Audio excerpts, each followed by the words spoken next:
1971 সালে 2 ফেব্রুয়ারি ইরানের রামসার শহরে রামসার সম্মেলন অনুষ্ঠিত হয়।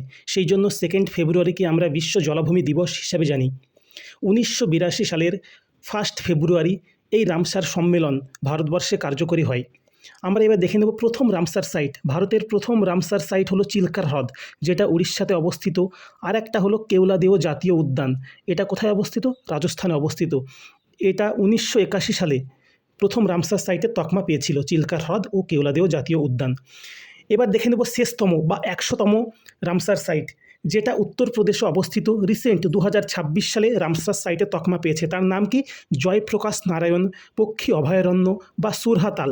এটা মূলত উত্তরপ্রদেশের বালিয়া জেলায় অবস্থিত। এটি হচ্ছে একটি অশ্বক্ষুরাকৃতি হ্রদ। এই হ্রদে বিপুল সংখ্যক পরিযায়ী ও দেশীয় পাখিদের নিরাপদ আবাসস্থল। এছাড়া আমরা দেখে নেব পশ্চিমবঙ্গে মোট 2টো রামসার সাইট আছে। একটা হলো পূর্ব কলকাতা, যেটা 2002 সালে তকমা পেয়েছিল রামসার সাইটের।